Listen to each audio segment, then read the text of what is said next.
நம்ம பசங்க ரொம்ப ஆக்டிவாக பண்ணாங்கல்ல. இன்னொரு வாட்டி கை தட்டலாமா?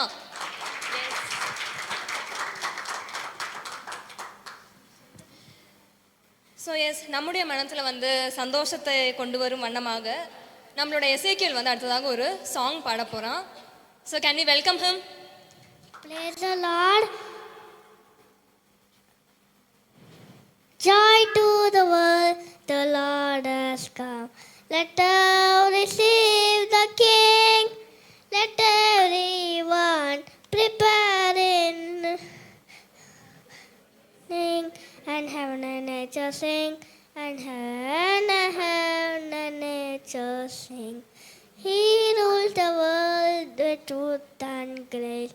The nations prove the glory of His righteousness, and wonders of His love, and wonders of His love, and wonders of His love. Joy to the world, the Lord has come. Let all receive the King. Let everyone prepare in room, and heaven and nature sing, and heaven and nature sing, and heaven and nature sing. Okay, so அடுத்ததாக வந்து நம்ம கிறிஸ்துவை பற்றி அறிந்து கொள்ள நம்மளை வந்து ஒரு ஸ்கிட்டு வழியாக வந்து அவங்க ஏதோ உணர்த்த போகிறாங்கன்னு சொன்னாங்க. So I welcome the youth team for the skid.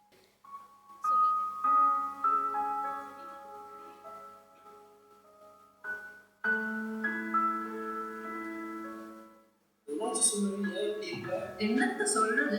நம்ம வீட்டுல எதுவுமே இல்ல, சமைக்கிறதுக்கும் எதுவும் இல்ல, யாருக்கு போய் சொல்றது? என்ன பண்றது சுமதி? கையில காசும் இல்ல, உதவி பண்ண எவனும் வர மாட்டான். ஆமாங்க, நம்ம நல்லா இருக்கும்போது நம்மளை தேடி நிறைய பேர் வந்தாங்க. அவங்களுக்கு முடிஞ்ச அளவுக்கு நம்மளும் உதவி செஞ்சோம். கரெக்ட் தான். கஷ்டத்தையும் நம்ம கூட இருக்கணும்னு சொன்ன ஃப்ரெண்ட்ஸோ சொந்தக்காரங்களோ யாருமே கூட இல்லை. டெய்லி கடன்காரங்க மட்டும்தான் வீட்டு வாசல் வந்துட்டு போறாங்க. அது சரிதான், நம்ம ஃபோன் பண்ணா கூட அட்டென்ட் பண்ண மாட்டேங்கிறாங்க. நீங்க ரெண்டும் சும்மா புலம்பிட்டே இருக்குதுங்க. நமக்கு ருசியா ஒண்ணு சமைச்சு தர மாட்டேங்க. ஒரு மீன் குழம்பு வைக்க சொன்னா கூட வச்சு தொலைய மாட்டேங்குதுங்க. நமக்கெல்லாம் ஒரு கவலை, இந்த கிழவிக்கு மீன் குழம்பு இல்லைன்னு கவலை. நான் இதுக்கு மேல ஸ்கூலுக்கே போக மாட்டேன். ஏன், என்னாச்சு? அப்பா, என்னோட ஸ்கூல் ஃபீஸ் இன்னும் கட்டல. மிஸ் டெய்லி வந்து ஸ்கூல் ஃபீஸ் எங்கன்னு கேட்காங்க. நான் இதுக்கு மேல ஸ்கூலுக்கு போக மாட்டேன். அப்பா, என் டாய்ஸ் எல்லாம் உடைஞ்சு போச்சு. எனக்கு விளையாட எதுவும் இல்ல. இவன் கூட விளையாடலான்னு பார்த்தா இவன் எப்ப பார்த்தாலும் சண்டை போட்டுட்டு இருக்கான். இந்த பாட்டி வேற நடுவுல வந்து கத்திட்டே இருக்குது. இனி வாழ்றதுக்கு எந்த வழியுமே இல்ல. நம்மளை காப்பாத்த யாருமே வரமாட்டாங்க. பிரதர், இந்தாங்க, இத படிங்க. ஏசப்பா உங்களை ரொம்ப நேசிக்கிறாரு. உங்க கஷ்டம் எல்லாம் சரியா போயிடும். ஏசப்பா உங்களை ரட்சிப்பாரு. என்னப்பா நீ சும்மா ஏசப்பா நேசிக்கிறாரு அவர் நேசிக்கிறாருன்னு சொல்லிட்டு இருக்க? நேசிச்சா மட்டும் என்ன கஷ்டம் மாறவா போகுது? நாங்க நல்லா இருக்கும்போது காலங்காலமா வீட்டுக்கு வந்த ஃப்ரெண்ட்ஸ் சொந்தக்காரங்க யாருமே இப்ப கூட வர்றதில்ல. அது மாத்திரமா நான் வேலை செஞ்ச இடத்துல கூட என் பிசினஸ் பார்ட்னரே என்னை ஏமாத்திட்டு போயிட்டாரு. சரி, அதுதான் போச்சு, ஒரு சமாதானம் கிடைக்கும்னு வீட்டுக்கு வந்தா வீட்டிலயும் சமாதானம் இல்ல, ஒரு அன்பா பேச யாருமே இல்ல. நீ சொல்ற ஏசப்பா என்ன, நான் அவரை பார்க்கவே இல்ல, அவர் எப்படி என்ன நேசிப்பாரு, அவர் எப்படி என்ன காப்பாத்துவாரு? ஆமா ஆமா, எங்களுக்கு யாருமே இல்ல, ரொம்ப கஷ்டப்பட்டுட்டோம். வாழ்றதுக்கு கூட ஆசை இல்ல, எப்படியாவது போய் சேர்ந்தா போதும். உங்க கஷ்டத்தை எல்லாம் ஏசப்பா கிட்ட சொல்லுங்க. அவர் மேல நம்பிக்கை வைங்க. அவர் உங்களை ஒருபோதும் கைவிட மாட்டார். உங்கள் துக்கம் சந்தோஷமாய் மாறுங்க. நாங்க உங்களுக்கு ஜெபம் பண்றோம், நீங்க இயேசுவை நம்புங்க, அவர் உங்களுக்கு அற்புதம் செய்யும். அப்படியா? அப்ப எங்களுக்காக கொஞ்சம் ப்ரேயர் பண்ணிட்டு போங்க.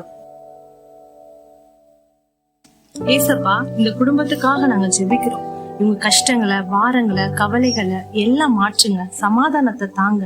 இவங்க என்னென்ன உங்க இடத்துல கேக்குறாங்களோ அதையெல்லாம் உங்களுக்கு கொடுங்க ஏசப்பா. கண்டிப்பா ஒரு அற்புதத்தை செய்யுங்க ஏசப்பா. இயேசு மூலம் ஜெபிக்கிறோம் நல்ல பிதாவே, ஆமென். நம்பிக்கையோட இருங்க. ஏசப்பா உங்களுக்கு நிச்சயம் உதவி செய்வார். காப்பாத்துவாரா?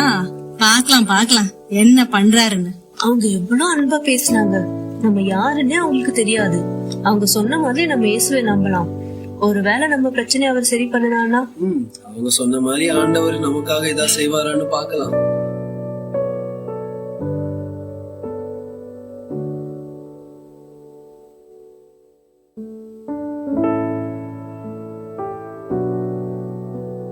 இவங்க இவங்களும் அதை நம்பிட்டு முழங்கால நிக்கிறாங்க பாரு.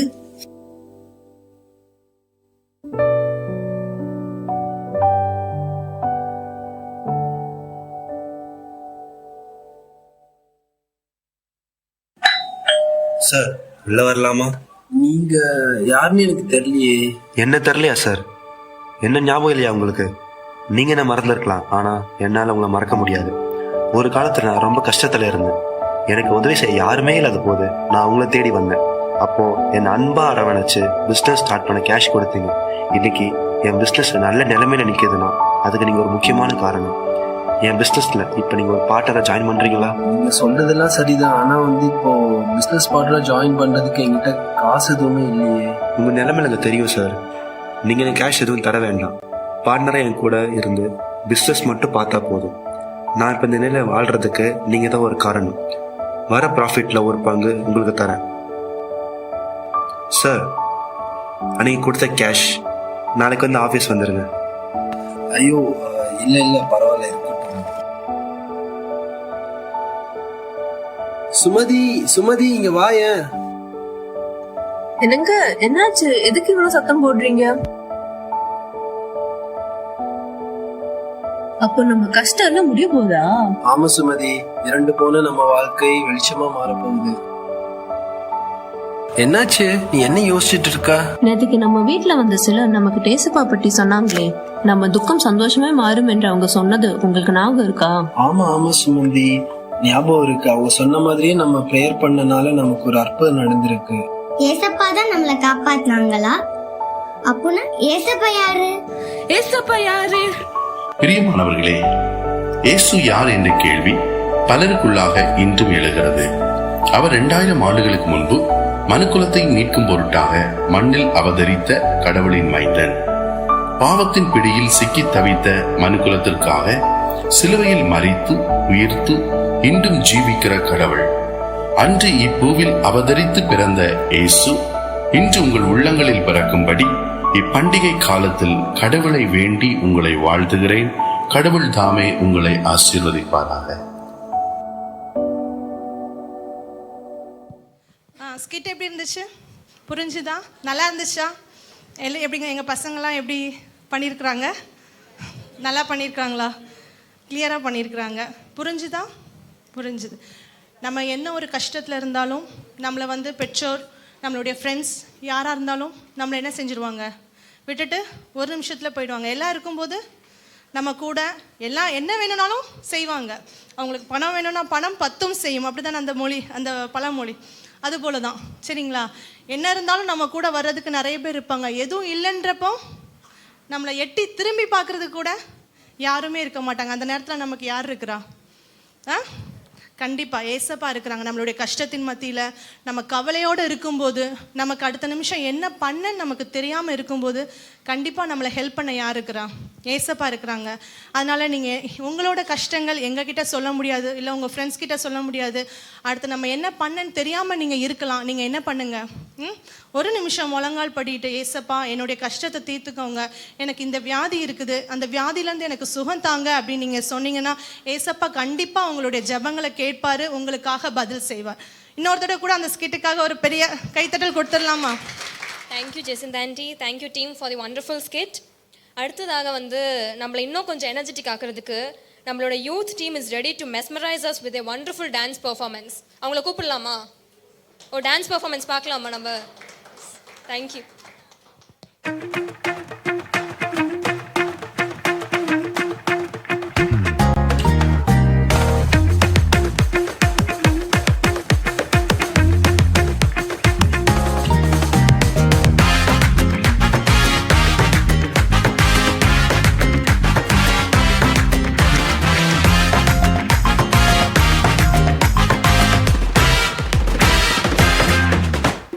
காரியத்தை கை கூடி வர பண்ணுவார், சுதந்திரத்தை நிச்சயமா பிடிக்க செய்வார். காரியத்தை கை கூடி வர பண்ணுவார், சுதந்திரத்தை நிச்சயமா பிடிக்க செய்வார். இது கிருபையின் நேரம், மகிமையின் நேரம், காரியங்கள் வாய்க்க பண்ணும் நேரம். இது கிருபையின் நேரம், மகிமையின் நேரம், காரியங்கள் வாய்க்க பண்ணும் நேரம். அல்லேலூயா அல்லேலூயா காரியங்கள் வாய்க்க பண்ணும் நேரம் அல்லேலூயா அல்லேலூயா காரியங்கள் வாய்க்க பண்ணும் நேரம் அல்லேலூயா அல்லேலூயா காரியங்கள் வாய்க்க பண்ணும் நேரம் அல்லேலூயா அல்லேலூயா காரியங்கள் வாய்க்க பண்ணும் நேரம்.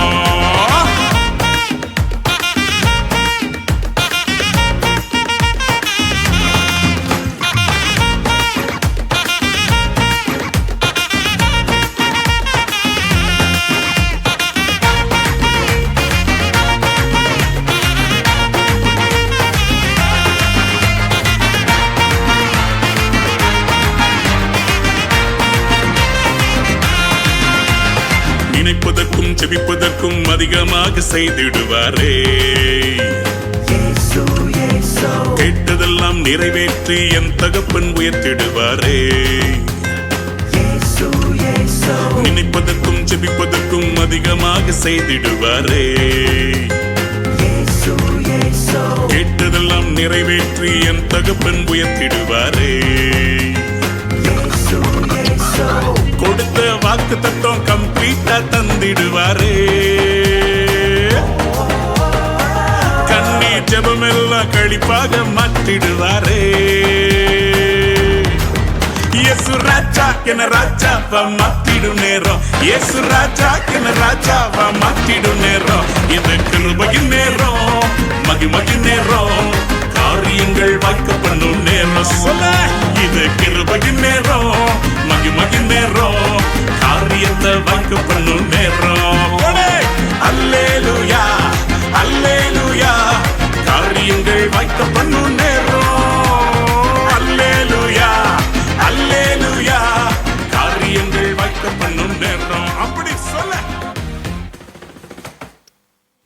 வாவ் செம்மையா பண்ணாங்கல்ல. ரொம்ப யோகாலாம் பண்ணுவாங்க போல. யோகா ஜிம்னாஸ்டிக்ஸ் நிறைய எக்ஸசைஸ்லாம் காட்டினாங்க பார்த்தீங்களா? ஓகே, அப்போ நாளிலேருந்து நம்மளும் ட்ரை பண்ணலாம். ஓகே, நல்லா ஆக்டிவாக பண்ணாங்க. ஸோ நெக்ஸ்ட் வந்து we have a song by R Divya and Lavina Sri. அவங்கள வெல்கம் பண்ணலாமா கைத்தட்டி? தேங்க்யூ.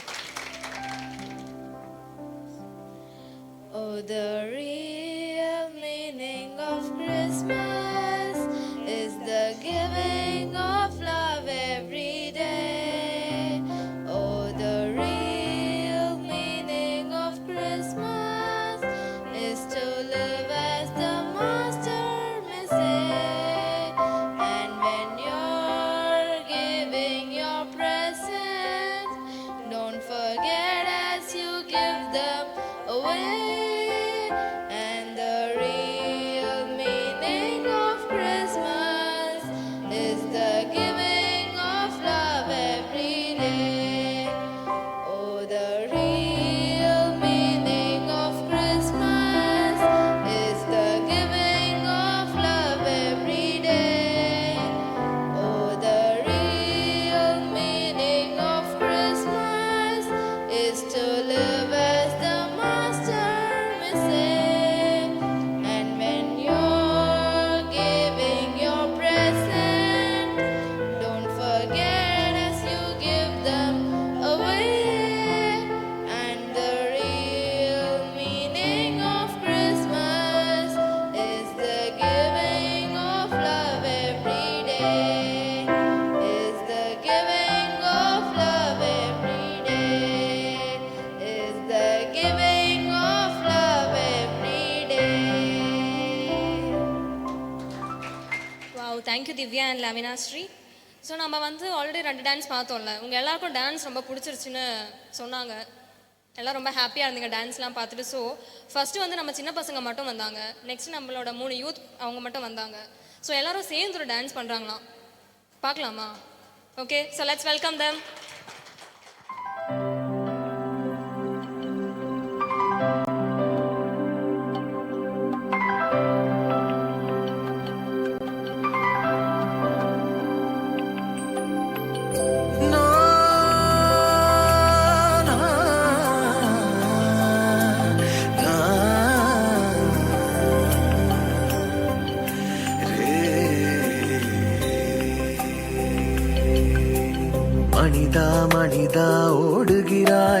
அதையும் இதையும் நாடுகிறாய்.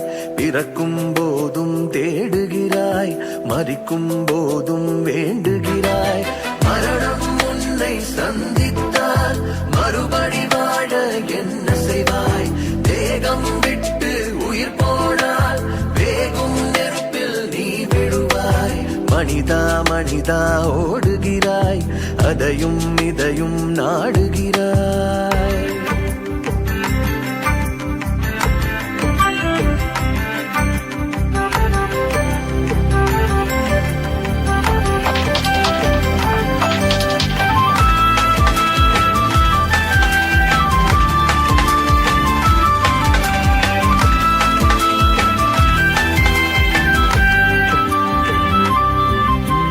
கண்ணின் காட்சி காண்கின்றாய், மண்ணின் இச்சை விரும்புகின்றாய். நினைக்கும் எல்லாம் சேர்க்கின்றாய், ஒரு நாள் அழியும் மறக்கின்றாய். மரணம் உன்னை சந்தித்தால் மறுபடி வாழ என்ன செய்வாய்? தேகம் விட்டு உயிர் போனால் வேகும் நெருப்பில் நீ விடுவாய். மனிதா மனிதா ஓடுகிறாய், அதையும் இதையும் நாடுகிறாய்.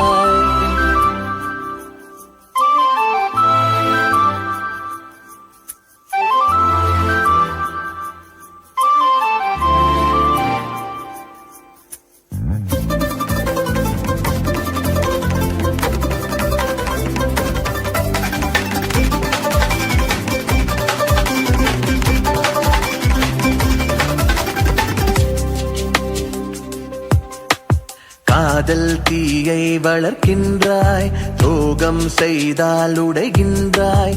மெழுகாய் உருகி கரைகின்றாய், தற்கொலை எண்ணம் கொள்கின்றாய். மரணம் உன்னை சந்தித்தால் மறுபடி வாழ என்ன செய்வாய்? தேகம் விட்டு உயிர் போனால் வேகும் நெருப்பில் நீ விடுவாய். மனிதா மனிதா ஓடுகிறாய், அதையும் இதையும் நாடுகிறாய்.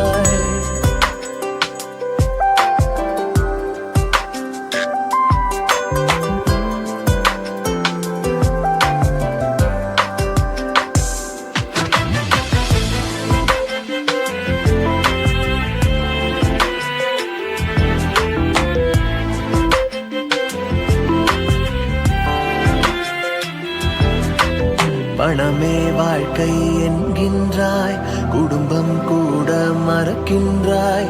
துரும்பாய் உடலை தேய்க்கின்றாய், வெலனை இழந்து தவிக்கின்றாய். மரணம் உன்னை சந்தித்தால் மறுபடி வாழ என்ன செய்வாய்? தேகம் விட்டு உயிர் போனால் வேகும் நெருப்பில் நீ விடுவாய்.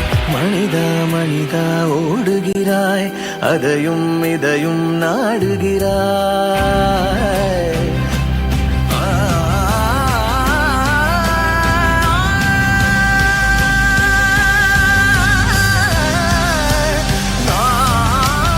இனியொரு வாழ்க்கை வாழ்வாய், புதிதொரு துவக்கம் செய்வாய். இறைவனின் திருப்படி வந்தால் புது வழி பிறந்திட காண்பாய். இனியொரு வாழ்க்கை வாழ்வாய், புதிதொரு துவக்கம் செய்வாய். இறைவனின் திருப்படி வந்தால் புது வழி பிறந்திட காண்பாய்.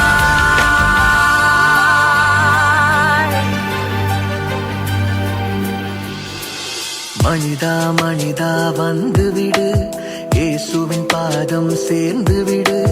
புதிதொரு வாழ்க்கை துவங்கிவிடு, பழையன எல்லாம் களைந்து விடு. மரணம் உன்னை சந்தித்தால் மறுபடி வாழ எழுந்திடுவாய். தேகம் விட்டு உயிர் போனால் இயேசுவின் கரத்தில் நீ இருப்பாய். மனிதா மனிதா வந்துவிடு, இயேசுவின் பாதம் சேர்ந்து விடு.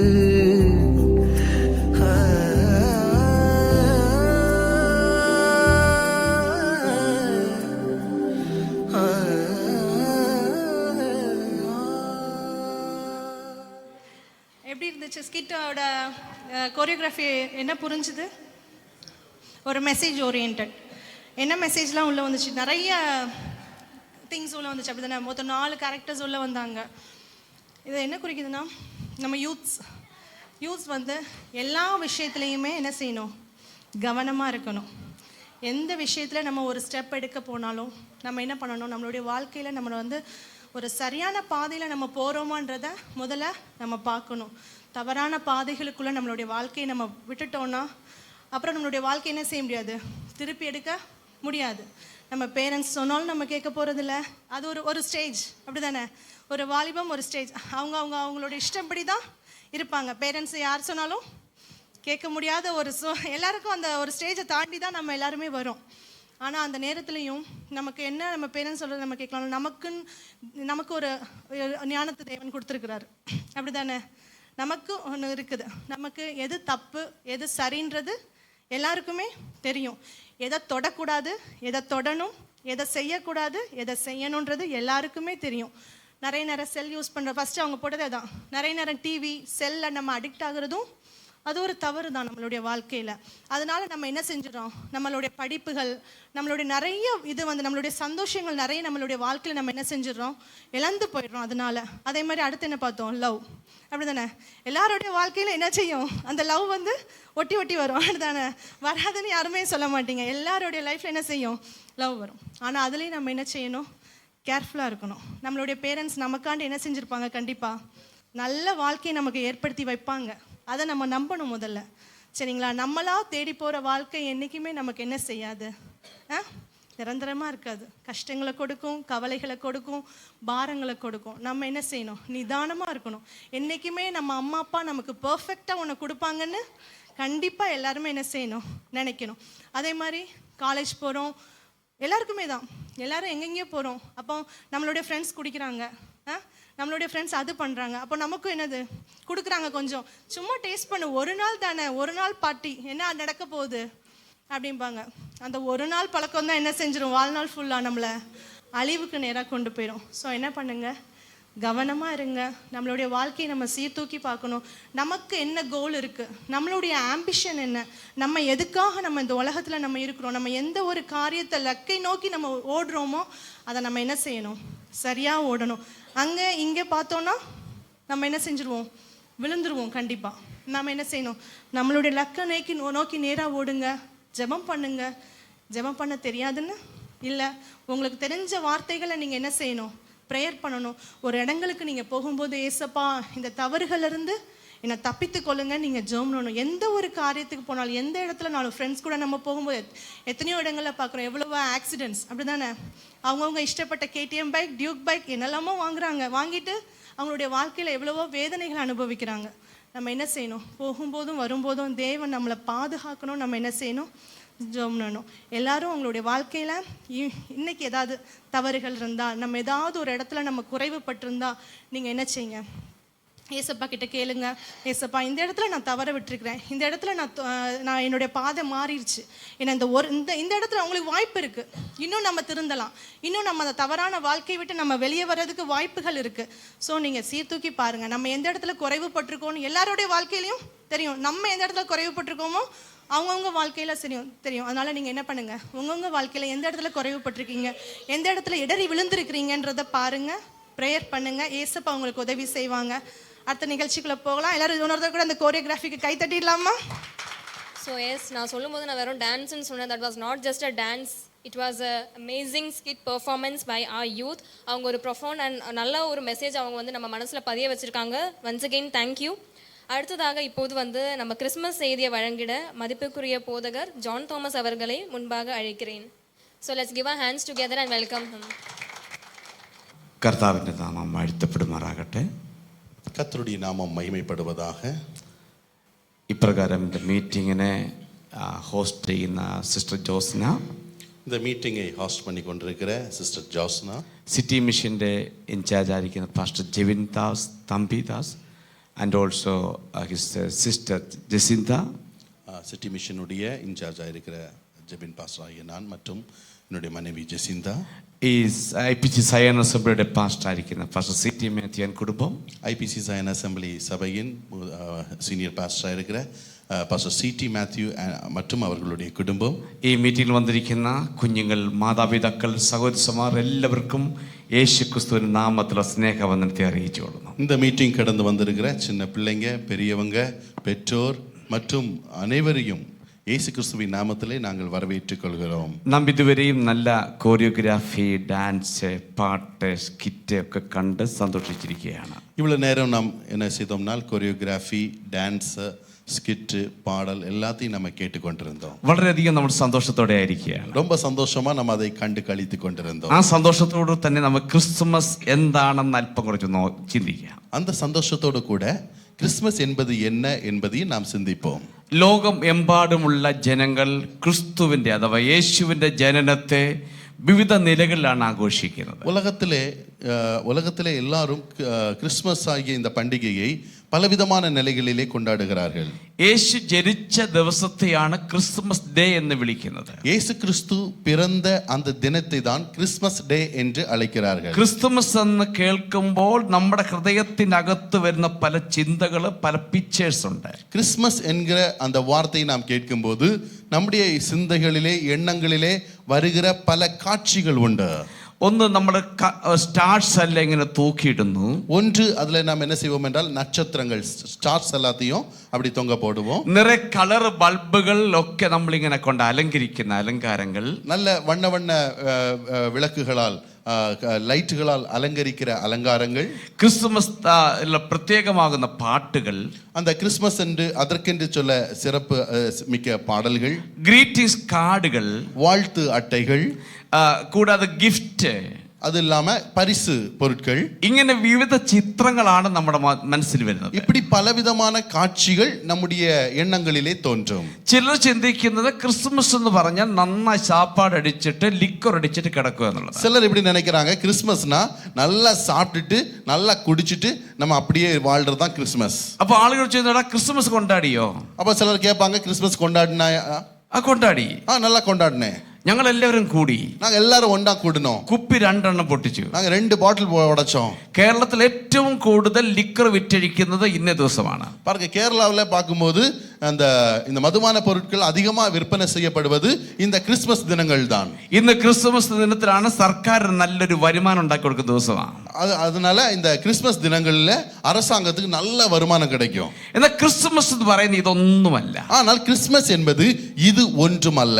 സ്റ്റാർ തൂക്കിയിടുന്നതോ, ஸ்டார் தொங்க போடுறதோ, കളർ ബൾബ് തൂക്കിയിടുന്നതോ, நல்ல கலர் பல்பு தொங்க போடுறதோ, ലിക്കർ അടിക്കുന്നതോ, நல்ல മധുപാനം അരുந்துவதோ, ഫുഡ് അടിച്ച് മത്തനായി തീരുന്നതോ, நல்ல சாப்பாடு சாப்பிட்டு அப்படி மயங்கி இருப்பதோ, അതല്ല ക്രിസ്മസ്. അതല്ല ക്രിസ്മസ്. ക്രിസ്മസ് എന്ന് പറയുന്നത്, கிறிஸ்மஸ் என்றால் 2000 വർഷങ്ങൾക്ക് മുൻപേ, 2000 ആണ്ടുകൾക്ക് മുൻപ് മനുഷ്യനായി യേശു ഈ ഭൂമിയിൽ പിറന്ന ദിവസമാണ്. യേശു இந்த பூமியிலே பிறந்த நாள் தான் கிறிஸ்மஸ். യേശുവിന്റെ ജനനം മറ്റുള്ളവരുടെ ജനനത്തെക്കാൾ ഒത്തിരി വ്യത്യസ്തമാണ്. യേശുവിൻ പിറപ്പ് മറ്റു മനുഷ്യர்களின் പിറப்பை காட்டிலும் வித்தியாசமாய் இருந்தது. സാധാരണ ഒരു മനുഷ്യൻ ജനിക്കുന്ന പോലെ, ഒരു രാജാവ് ജനിക്കുന്ന പോലെയല്ല യേശു ജനിച്ചത്. സാധാരണ ഒരു മനുഷ്യനോ ഒരു രാജാവോ പിറക്കുന്നത് പോലെ അല്ല യേശു இந்த ഉലകത്തിൽ പിറന്നത്. അതുകൊണ്ട് യേശുവിന്റെ ജനനം എന്ന് പറയുമ്പോൾ നമ്മൾ ചിന്തിക്കുന്ന നിലയിലുള്ള ഒരു ആഘോഷമല്ല യേശുവിന്റെ ജനനം. ஆகவே இயேசுவின் பிறப்பு என்று சொல்லும்போது நாம் சிந்திக்க கூடியதான அந்த கொண்டாட்டங்கள் அல்ல கிறிஸ்மஸ். എന്ന് പറഞ്ഞാൽ ദൈവമായിരുന്നവൻ മനുഷ്യനായി ഭൂമിയിൽ അവതരിച്ച ദിവസമാണ്. அப்படி என்றால் தேவனாய் இருந்தவர் மனிதனாய் இந்த பூமியிலே அவதரித்த நாள் தான் கிறிஸ்மஸ். യേശു ജനിക്കുന്നതിന് എത്രയോ വർഷങ്ങൾക്ക് മുൻപ്, യേശു ക്രിസ്തു പിറப்பதற்கு പല வருடங்களுக்கு മുൻപ്, യേശു എവിടെ ജനിക്കുമെന്നും യേശു എங்கே പിറപ്പാർ என்றுം, ഏത് സ്ഥലത്ത് വളരുമെന്നും, எந்த இடத்தில் அவர் வளருவார் என்றும், എങ്ങനെ ജീവിക്കുമെന്നും, எப்படி அவர் வாழ்வார் என்றும், അവന്റെ ജീവിതം എങ്ങനെയായിരിക്കുമെന്ന് പ്രവാചകൻ വർഷങ്ങൾക്ക് മുമ്പ് പ്രവചിച്ചിട്ടുണ്ട്. அவருடைய வாழ்க்கை எப்படி இருக்கும் என்று சொல்லி பல வருடங்களுக்கு முன்பாகவே தீர்க்கதரிசிகள், தீர்க்கர்கள் இவ்வாறாக தீர்க்க தரிசனமாக உரைத்தார்கள். ആ പറഞ്ഞ പ്രവചന പ്രകാരം തന്നെയാണ് യേശു ഈ ഭൂമിയിൽ ജനിച്ചത്. அவர்களுடைய அந்த தீர்க்க தரிசன வாக்கின்படியே இயேசு இந்த பூமியிலே ஜனித்தார். യേശു രാജാവാണ്. இயேசு ராஜாவாயிருந்தார். ഈ ലോകത്തിൽ ഒരു രാജാവും ജനിച്ചപ്പോൾ രാജാവായി ജനിച്ചിട്ടില്ല. இந்த உலகத்துல எந்த மனிதனும் பிறக்கும் போதே ராஜாவாய் பிறப்பதில்லை. ലോകത്തെ കിടുകിട വിറപ്പിച്ച നെബൂഖദ്നേസർ ആകട്ടെ, ലോകത്തെ മൊത്തം പിടിച്ചെടുത്ത അലക്സാണ്ടർ ചക്രവർത്തി ആകട്ടെ, അവരാരും ജനിച്ചപ്പോഴൊന്നും ചക്രവർത്തിയായിട്ടോ രാജാവായിട്ടോ ജനിച്ചവരല്ല. உலகத்தையே நடுநடுங்க வைத்த நேபுகாத்நேச்சர் போன்ற ராஜாவா இருந்தாலும் சரி, உலகத்தை தன்னுடைய காலின் கீழாக கொண்டு வந்த அலெக்சாண்டர் சக்கரவர்த்தியா இருந்தாலும் சரி, அவர்கள் யாரும் ராஜாவாகவே இந்த பூமியிலே பிறக்கவில்லை. ജനിച്ചപ്പോൾ രാജാവായി ജനിച്ചത് ഒറ്റ വ്യക്തിയെ ലോകത്തിലുള്ളൂ, അതാണ് യേശു ക്രിസ്തു എന്ന് പറയുന്നത്. பிறக்கும் போதே ராஜாவாக பிறந்த ஒரே ஒரு நபர் தான் இந்த உலகத்தில் உண்டு, அவர்தான் இயேசு கிறிஸ்து. അതുകൊണ്ടാണ് ശാസ്ത്രികൾ യേശു ജനിച്ച് എവിടെ വന്ന് അന്വേഷിച്ചു വന്നപ്പോൾ, அதனாலதான் பாருங்க, சாஸ்திரிகள் இயேசு எங்கே பிறந்தார் என்று சொல்லி அவரை தேடி வந்தார்கள். അവർ തേടിയ വാർത്ത ഇങ്ങനെയാണ്, அவர்கள் கேட்ட வார்த்தை இப்படி இருந்தது: യഹൂദന്മാരുടെ രാജാവായി പിറന്നവൻ എവിടെ? யூதருக்கு ராஜாவாக பிறந்தவர் எங்கே? അങ്ങനെയെങ്കിൽ യേശു ജനിച്ചപ്പോഴേ രാജാവായിട്ടാ ജനിച്ചത്. அப்படி என்றால் இயேசு பிறக்கும் போதே ராஜாவாக தான் பிறந்தார். അടുത്ത காரியம், ഒരു രാജകുടുംബത്തിൽ ഒരു കുഞ്ഞ് ജനിച്ചാൽ, ஒரு ராஜ குடும்பத்தில் ஒரு குழந்தை பிறந்தால், അന്നത്തെ കാലത്ത് அந்த காலகட்டத்திலே പെരുമ്പറ മുഴക്കി ലോകം ആ രാജ്യം മൊത്തം അറിയിക്കും. அந்த தேசம் முழுவதும் அவர்கள் என்ன செய்வார்கள் என்றால் பறைசாற்றி அதை உரக்க சொல்லுவார்கள். ഒരു രാജകുടുംബത്തിൽ ഒരു കുഞ്ഞ് ജനിച്ചെന്ന് വിളിച്ചു പറയും. பாருங்க, இப்படி ஒரு ராஜ குடும்பத்துல ஒரு குழந்தை பிறந்திருக்கிறது என்பதை எல்லாருக்கும், அதை இந்த தேசத்தில் இருக்கிற எல்லாருக்கும் அதை அறிவிப்பார்கள். യേശു രാജാവായി ജനിച്ചപ്പോൾ, இயேசு ராஜாவாக பிறந்தபோது ഒരു മനുഷ്യനും വിളിച്ചു പറഞ്ഞില്ല. எந்த மனிதனும் அதை சொல்லவில்லை. ആരും പെരുമ്പറ മുഴക്കി വിളിച്ചു പറഞ്ഞില്ല. யார் இவ்வாறாக பறைசாற்றவில்லை. എന്നാ ദൂതന്മാരും, ஆனால் தேவதூதர்களும், ഈ നക്ഷത്രങ്ങൾ വിളിച്ചു പറഞ്ഞു, രാജാവ് ജനിച്ചിട്ടുണ്ട്. இந்த நட்சத்திரங்களும் இவ்வாறாக கூப்பிட்டு சொன்னது, ஒரு ராஜா உங்களுக்கு பிறந்திருக்கிறார். നോക്കണം, വിളിച്ചു പറഞ്ഞ മനുഷ്യരല്ല, நல்லா கவனிக்க வேண்டும். அவங்க சொன்னது யாரும் மனிதர்கள் அல்ல, വിളിച്ചു പറഞ്ഞ ദൂതന്മാരാണ് വിളിച്ചു പറഞ്ഞത്. அப்படி அவர்கள் அறிவித்தவர்கள் யார் என்றால் தேவதூதர்கள். അതാണ് യേശുവിന്റെ ജനനം മറ്റുള്ളവരുടെ വ്യത്യസ്തമാണെന്ന് ഞാൻ പറഞ്ഞത്. அதனாலதான் இயேசு கிறிஸ்துவுடைய பிறப்பு மற்ற மனிதர்களுடைய பிறப்பை காட்டிலும் வித்தியாசமானது என்று நான் சொன்னேன். മറ്റൊരു വ്യത്യസ്തത, அடுத்த சிறப்பு என்னவென்றால், യേശു രാജാവായി ജനിച്ചത് കൊട്ടാരത്തിലല്ല. இயேசு ராஜாவாக பிறந்தது அரண்மனையில் அல்ல. യേശു രാജാവായി ജനിച്ചത് ധനികന്റെ വീട്ടിലല്ല. இயேசு ராஜாவாக பிறந்தது ஒரு நடிகருடைய வீட்டில் அல்ல. യേശു ജനിച്ചത് ഒരു പാവപ്പെട്ട കാർപ്പന്റർ വീട്ടിലാണ്. യേശു രാജാവായി ജനിച്ചത്. இயேசு பிறந்தது ஒரு ஏழையாயிருந்த ஒரு கார்பெண்டர் அவருடைய வீட்டில் இயேசு பிறந்தார். യേശു വളർന്ന നാടിനെ കുറിച്ച് പറയുന്നുണ്ട്, ഗലീലെ നാസറത്ത് എന്ന് അറിയപ്പെടുന്നത്. இயேசு கிறிஸ்து பாருங்க, பிறந்த அந்த ஊருக்கு பேரு கலிலியாவில் இருக்கிற நாசரேத் என்று அழைக்கப்படுகிறது. നാസറത്ത് എന്ന് പറയുന്നത് ഒരു സാധാരണ സ്ഥലമാണ്. அந்த நாசரேத் என்று சொல்லப்படுகிறது ஒரு சாதாரண ஒரு இடம். ഇവിടുത്തെ ഭാഷ പറയാൻ കുടിശ്ശിയൊക്കെ വെച്ചിരിക്കുന്ന സ്ഥലമില്ലേ? பாருங்க, நம்முடைய ஊரில் நம்ம சொல்ல போனா பாருங்க, குடிசைகள் எல்லாம் நிறைஞ்ச பகுதி இருக்குது இல்லவா? ആറ്റോറിന്റെ തീരത്തൊക്കെ കുടിശ്ശകൾ വെച്ച് കിടക്കുന്ന സ്ഥലമില്ലേ? பாருங்க, ஆற்றோரத்துல குடிசைகள் பாருங்க நிரம்பி இருக்கும் அல்லவா? அப்படிப்பட்ட ஒரு സ്ഥലത്തിലാണ് യേശു വളർന്നത്. இயேசு வளர்ந்தது அப்படிப்பட்டதான ஒரு இடத்துல. അതുകൊണ്ട് യേശുവിനെ വിളിക്കുന്ന നസറേത്തുകാരനാ വിളിക്കുന്നത്. அதனால இயேசுவை எப்படி அழைச்சாங்கன்னா நசரேனாகிய இயேசு. യേശു രാജാവായി ജനിച്ചത് അങ്ങനെ ഒരു താഴ്ന്ന, ഒരു പാവപ്പെട്ട, ഒരു കുടിശ്ശികയുള്ള ഇടത്താ ജനിച്ചത്. இயேசு பாருங்க பிறந்தது அப்படி ஒரு தாழ்ந்த, ஒரு ஏழையான, ஒரு எளிமையான ஒரு குடும்பத்தில் தான் இயேசு பிறந்தார். യേശു ദൈവമായിരുന്നു. இயேசு தேவனாய் இருந்தார். ദൈവത്തിന് വേണമെങ്കിൽ ഏത് കുടുംബത്തെ വേണം തിരഞ്ഞെടുക്കാം. பாருங்க, ஒரு தெய்வத்திற்கு எந்த குடும்பத்தில் பிறக்கணும் என்பதை தெரிந்தெடுக்க முடியும். നിങ്ങൾ ജനിക്കുന്നതിന് മുമ്പ് നിങ്ങൾക്കൊരു ഓപ്ഷൻ തരിക. நீங்க பிறக்கிறதுக்கு முன்னாடி உங்களுக்கு ஒரு ஆப்ஷன் கொடுக்குறாங்க. ഏത് കുടുംബത്തിൽ നിങ്ങൾക്ക് ജനിക്കണം, எந்த குடும்பத்துல நீங்க பிறக்கணும். നിങ്ങൾ എന്നാ പറയും? அப்படி கேட்டா நீங்க என்ன சொல்லுவீங்க? ഒന്ന് പറയാമോ? சொல்லுங்க பாப்போம், சொல்லுங்க. രാജകുടുംബത്തിൽ, ராஜ குடும்பத்துல, ഈ തമിഴ്നാട്ടിലെ ഏറ്റവും വലിയ രാജകുടുംബത്തിൽ ജനിക്കണം എന്ന് പറയല്ലേ? இந்த தமிழ்நாட்டில் இருக்கிற பெரிய ராஜ குடும்பத்துல பிறக்கணும். ആരെങ്കിലും പറയുമോ ചിന്താരിപ്പേട്ടിലെ ആ കുടിശ്ശേരിക്കുന്ന പമ്പിൻ ടെസ്റ്റ് ജനിക്കണം ആരും പറയുമോ? யாராவது சிந்தாதிரிப்பேட்டையில பாருங்க, அங்க ஒரு குடிசை இருக்கு, அந்த குடிசையில் நான் பிறப்பேன்னு சொல்லிட்டு யாராவது தீர்மானம் இந்த பக்கத்துல குடிசைയുള്ള ഇടയിലത്ത് ഞാൻ ജനിക്കണം ആരെങ്കിലും പറയുമോ? இங்க பக்கத்துல ஒரு குடிசை இருக்கு, அந்த குடிசையில நான் பிறக்கணும் யாராவது விரும்புவீங்களா? നമ്മളാണ് ഏറ്റവും വലിയ വീട് അതെന്ന് பார்க்கும். நம்ம பார்ப்போம் எப்படி பெரிய வசதியான வீடு எங்க இருக்குன்னு பார்ப்போம். അവിടെ ജനിക്കാൻ തയ്യാറാകും. அங்க நாம் பிறக்கிறதுக்கு ஆயத்தமா இருப்போம். യേശുവിന് വേണമെങ്കിൽ അങ്ങനെ വലിയ ധനികന്റെ വീടെടുക്കാമായിരുന്നു. இயேசு பாருங்க நினைச்சிருந்தா அப்படி ஒரு பணக்காரருடைய ஒரு வீடை தெரிஞ்செடுத்திருக்கலாம். യേശു തെരഞ്ഞെടുത്ത അതല്ല. ஆனா இயேசு அதை தெரிந்தெடுக்கவில்லை. യേശു തെരഞ്ഞെടുത്ത കുടിശ്ശിക തന്നെ. இயேசு தெரிந்தெடுத்தது ஒரு குடிசை. യേശു തെരഞ്ഞെടുത്ത പാവപ്പെട്ട കാർപ്പന്റെ വീട് തന്നെ. இயேசு பாருங்க தெரிந்தெடுத்தது ஒரு ஏழையான ஒரு ஆசாரி வேலை செய்கிற அந்த ஒரு வீட்டுல. യേശു ജനിച്ചു വളർത്തപ്പെട്ടത് ഒരു കാർപ്പന്റെ മകനായി ജനിച്ചു. பாருங்க அவர் ஒரு கார்பெண்டருடைய மகனாகவே பாருங்க தச்சு வேலை செய்கிறவருடைய மகனாகவே அவர் வளர்ந்தார். Praise the Lord. Amen. Praise the Lord. Amen. അതുകൊണ്ടാണ് യേശുവിന്റെ ജനനം മറ്റുള്ളവരുടെ ജനനത്തിലെ വ്യത്യസ്തമാണെന്ന് ഞാൻ പറഞ്ഞത്. அதனால தான் நான் சொன்னேன் இயேசு கிறிஸ்துவின் பிறப்பு மற்ற மனிதர்களுடைய பிறப்பை காட்டிலும் வித்தியாசமாக இருந்தது. യേശു എവിടെ ജനിച്ചത്? அடுத்ததாக இயேசு எங்க பிறந்தார்? നിങ്ങൾക്ക് അറിയാവുന്ന ഒന്ന് പറയാമോ? உங்களுக்கு தெரிஞ்சதை நீங்க சொல்லுங்க பாப்போம். എവിടെ ജനിച്ചത്? எங்க பிறந்தார்? மாட்டுத் தொழுவத்துல. നിങ്ങൾ വേദോസം എടുക്കാമോ? பைபிள் எடுத்து ஒன்னு திருப்பிக் கொள்ளுங்க. ലൂക്കോസ് വിശേഷം, லூகாஸ் விசேஷம் 2-ാം അധ്യായം 2ஆம் அதிகாரம் അതിന്റെ 10ാമത്തെ വാക്യം ഒന്ന് വായിച്ചേ. அதுக்கு 10வது வசனத்தை வாசிங்க பாப்போம். லூக்கா 2:10. ആ ആ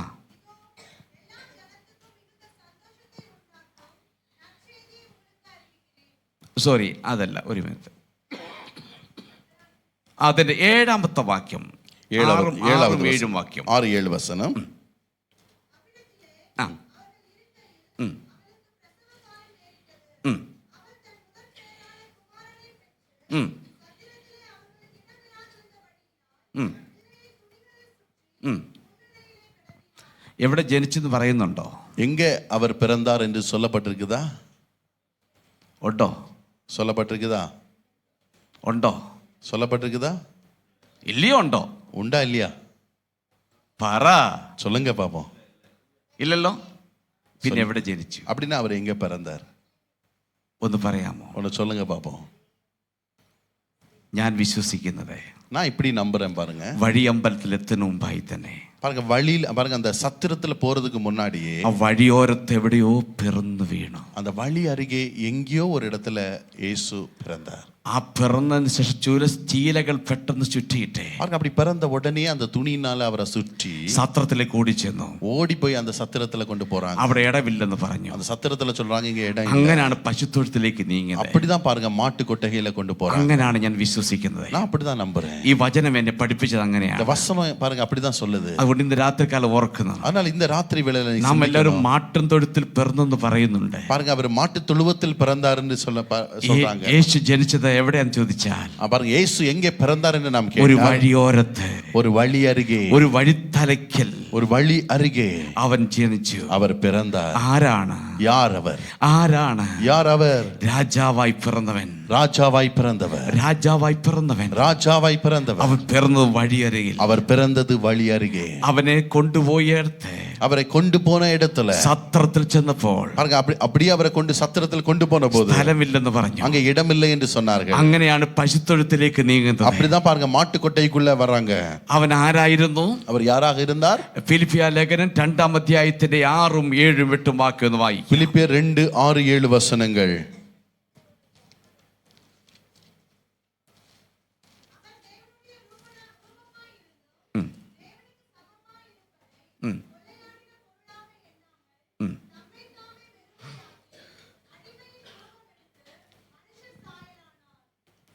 അവരാരായിരുന്നു? அவர் யாராக இருந்தார்?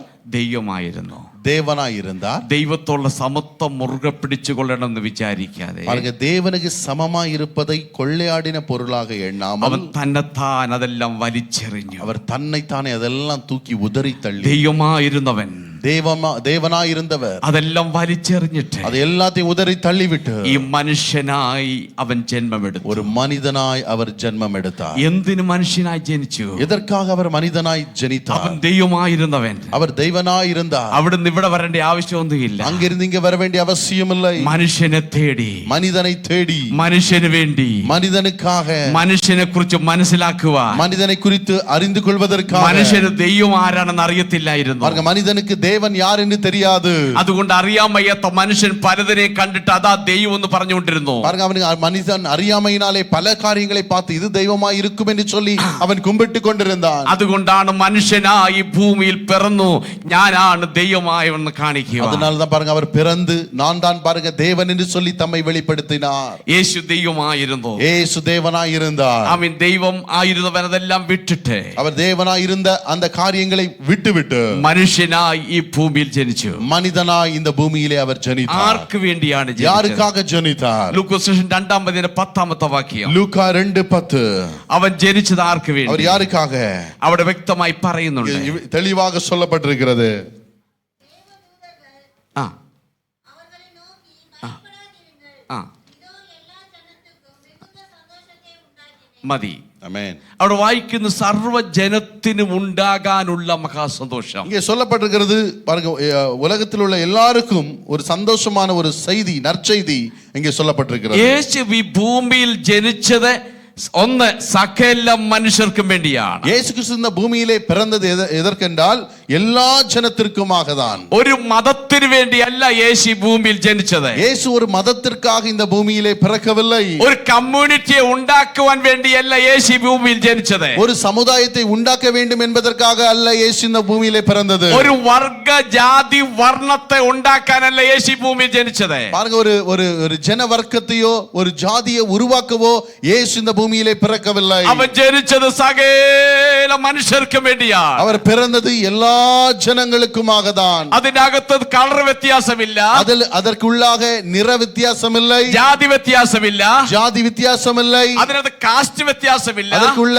ஜாதி வித்தியாசங்கள் இல்லை. സകല മാനവ ജാതിക്കും വേണ്ടിയാണ് യേശു 2000 വർഷങ്ങൾക്ക് മുമ്പ് മനുഷ്യനായി ഭൂമിയിൽ ജനമെടുത്തത്. எல்லா ஜனங்களுக்கும் மக்களுக்குமாக தான் இயேசு இந்த பூமியிலே 2000 ஆண்டுகளுக்கு முன்பு பிறந்தார். എന്തിനു ജനിച്ചു?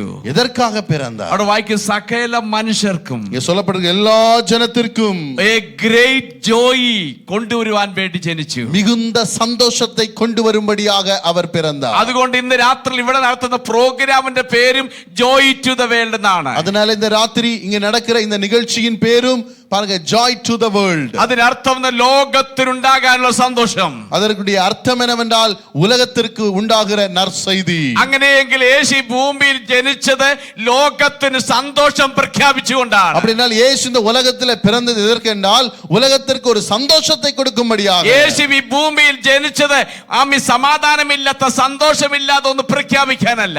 பாருங்க, இந்த இயேசு இந்த உலகத்திலே பிறந்தது பாருங்க சந்தோஷம் இல்லாமையும் சமாதானம் இல்லாமையும் மாற்றுவதற்காக. യേശു ജനിച്ചത്, യേശു பிறந்தது സകല മനുഷ്യർക്കും ഹൃദയത്തിന്റെ അകത്തൊരു സന്തോഷം കൊണ്ടുവരാൻ വേണ്ടിയാ. எல்லா ஜனத்திற்கும் இருதயத்தில் மிகுந்த சந்தோஷத்தை கொண்டு வரும்படியாக பிறந்தார். ലോകത്തിലുള്ള മനുഷ്യൻ ആഗ്രഹിക്കുന്നതും അതാണ്. உலகத்துல மனிதனும் இன்று அதுதான் விரும்புகிறான். മനുഷ്യന് സന്തോഷം വേണം, மனுஷனுக்கு சந்தோஷம் வேண்டும், മനുഷ്യൻ ആനന്ദിക്കണം, மனுஷனுக்கு மகிழ்ச்சியா இருக்க வேண்டும், മനുഷ്യൻ ഉല്ലസിക്കണം, மனுஷன் உல்லாசமா இருக்க മനുഷ്യന് வேண்டும், സമാധാനം വേണം, மனுஷனுக்கு சமாதானம் வேண்டும். ഇതാണ് ലോകത്തിലെ എല്ലാ മനുഷ്യർക്കും വേണ്ടത്. இதான் இன்னைக்கு உலகத்துல எல்லா மனுஷருக்கும் அவசியமா இருக்குது. അതിനുവേണ്ടി മനുഷ്യൻ പലതിനെയും ആശ്രയിക്കുന്നു. அதற்காக மனிதன் பல காரியங்களையும் நாடி செல்கிறான். മനുഷ്യൻ അതിനുവേണ്ടി എവിടെ ഉണ്ടെന്ന് തേടി നടക്കുന്നു. அதற்காக எங்கெல்லாம் கிடைக்கும் சொல்லிட்டு பார்க்க போகிறான். മനുഷ്യൻ ഇരുട്ടിന്റെ അകത്ത് കണ്ണും അടച്ച് തപ്പി നടക്കുകയാണ്, എവിടെയാണ് സന്തോഷം ലഭിക്കുന്നത് ചോദിച്ചു. சந்தோஷம் எங்கே கிடைக்கும் என்று சொல்லி இருளிலே கண்களை மூடிக்கொண்டு தேடி அலைகிறான். ലോകപ്രകാരം ലഭിക്കുന്ന സന്തോഷങ്ങൾ ടെമ്പററി ആണ്, നിലനിൽക്കുന്നതല്ല. உலகத்துல கிடைக்கிற சந்தோஷங்கள் எல்லாமே தற்காலிகமானது, அது ஒன்றும் நிரந்தரம் அல்ல.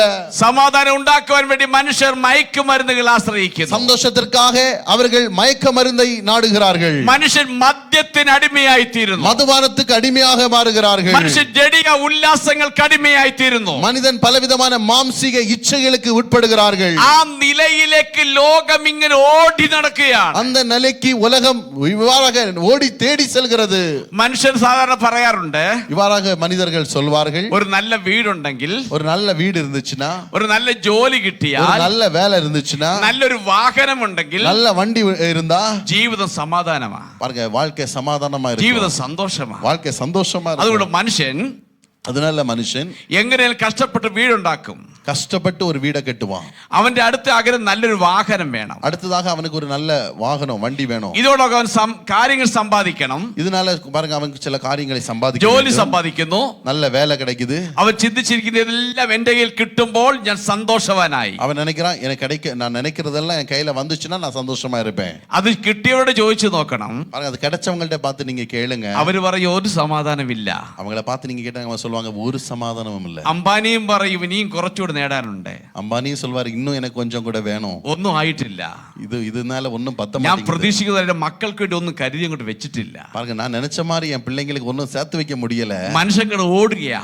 பாருங்க மனுஷன் இப்படி ஓடிட்டு இருக்கிறான். അവസാനം ഒരു തർക്കൊല പണ്ടെന്ന അനുഭവത്തിലേക്ക് മനുഷ്യൻ നീങ്ങുകയാണ്. கடைசி பாருங்க மனுஷன் ஒரு தற்கொலையை நாடி போகிறான். മനുഷ്യൻ സമാധാനത്തിന് വേണ്ടി സന്തോഷത്തിന് വേണ്ടി ഇതെല്ലാം ഓടിപ്പിടിച്ചെടുക്കാൻ വേണ്ടി ശ്രമിച്ചിട്ട് சந்தோஷத்துக்காக சமாதானத்துக்காக இதெல்லாம் ஓடி போய் அதை தேடி பிடித்து അവസാനം മനുഷ്യൻ സൂസൈഡിലേക്ക് നീങ്ങുന്ന ഒരു കാലഘട്ടമാണ്. கடைசியாக பாருங்க அவன் ஒரு தற்கொலையை நாடி தேடுகிற ஒரு சூழ்நிலை அவனுக்கு உண்டாகிறது. എന്താണ് ஏன் அது சம்பவிக்கிறது? ഏത് മനുഷ്യൻ ചോദിച്ചാൽ അവർ പറയുന്ന ഒരു കാര്യമുണ്ട്. எந்த மனுஷனை பார்த்து கேட்டாலும் அவங்க சொல்ற ஒரு காரியம், എനിക്ക് സന്തോഷമില്ല, எனக்கு வாழ்க்கையில சந்தோஷம் இல்ல, എനിക്ക് സമാധാനമില്ല, எனக்கு வாழ்க்கையில நிம்மதி இல்ல. ഞാൻ പല നിലകളും അന്വേഷിച്ചു, நான் பல வழிகளை முயற்சி பண்ணி பார்த்தேன். അവസാനം കിട്ടിയ മാർഗം ഇതാണ്. கடைசியா எனக்கு இந்த ஒரு வழி தான் இருக்குது. മനുഷ്യൻ ചിന്തിച്ചിരിക്കുന്നത്, மனுஷன் இப்படி சிந்திக்கிறான், ഈ ലോകത്തിൽ ജീവിച്ചിട്ട് இந்த உலகத்துல வாழ்ந்துட்டு ഇങ്ങനെ മരിച്ചാൽ ജീവിതം തീർന്നെന്നാ, எப்படி நான் மரிச்சு போனேன்னா இந்த உலகம் இந்த மீன்ஸ் என் வாழ்க்கை முடிஞ்சு விட்டது. എന്റെ പ്രിയ സഹോദരി സഹോദരന്മാരെ, அருமையான சகோதர சகோதரிகளே, എന്നിലും നിന്നിലും വസിക്കുന്ന ഒരു ആത്മാവുണ്ട്. எனக்கும் உங்களுக்கும் உள்ளத்துல ஒரு ஆத்துமா உண்டு.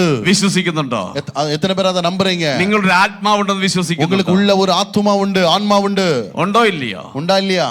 നിങ്ങളെ ഇരിപ്പുണ്ട്, നിങ്ങൾക്ക് ആത്മാവേ ഇല്ലെന്ന് തോന്നുന്നു. உங்களை பார்த்தா உங்களுக்கு உள்ள அந்த ஆத்துமா ஆன்மா இல்லாம இருக்கிற மாதிரி இருக்குது. എന്റെ പൊന്നു സഹോദരി സഹോദരന്മാരെ, அருமையான சகோதர சகோதரிகளே, ഇങ്ങനെ ഓടിച്ച് നടക്കാൻ കാരണം, நீங்க இப்படி ஓடி நடக்க காரணம் ആരോഗ്യമുള്ള കാലുള്ളത് കൊണ്ടല്ല, ஆரோக்கியமான கால்கள் இருக்கிறதுனால அல்ல, നീ ചിരിച്ചു കാണിക്കുന്ന നല്ല പല്ലുള്ളത് കൊണ്ടല്ല, நீங்க சிரிக்கிறது நல்ல பல் இருக்கிறதுனால அல்ல, ഈങ്കില വിളിക്കാൻ പോകുന്ന ആരോഗ്യവും ഉസിരും ഉള്ളത് കൊണ്ടല്ല, பாருங்க ஜே கூப்பிட போறதுக்கு பாருங்க நல்ல ஆரோக்கியமும் நல்ல தைரியமும் இருக்கிறதுனால அல்ல, അകത്തൊരു ആത്മാവ് ഉള്ളത് കൊണ്ടാണ് നീ ഓടുകയും ചാടുകയും ഒക്കെ ചെയ്യുന്നത്. உங்களுக்கு உள்ள ஒரு ஆத்துமா இருக்கிறதுனால தான் நீங்க ஓடுறீங்க, குதிக்கிறீங்க, உங்களுக்கு விரும்புறத நீங்க செய்றீங்க. ബൈബിൾ വിളിച്ചു പറയുന്നുണ്ട്, பைபிள் இப்படி சொல்லுது, സകല ലോകത്തെക്കാളും വിലയുള്ളതാണ് നിന്നിൽ വസിക്കുന്ന ആത്മാവ്. பாருங்க உலகம் முழுவதை காட்டிலும் விலையேற பெற்றதுதான் உங்களுக்கு உள்ளே இருக்கிற அந்த ஆத்துமா. അത് മനസ്സിലാക്കാൻ കഴിയുമോ? அதை நீங்கள் அறிந்து கொள்வீர்களா? ഈ ആത്മാവ് നിന്നിൽ പോയി കഴിഞ്ഞാൽ, இந்த ஆத்துமா உங்களை விட்டு பிரிந்தால், ഈ സത്ത് നിന്നിൽ പോയി കഴിഞ്ഞാൽ, பாருங்க இந்த சப்தம் இந்த மூச்சு உங்களை விட்டு போய் விட்டுச்சுன்னா നിന്നെ ആർക്കും വേണ്ട.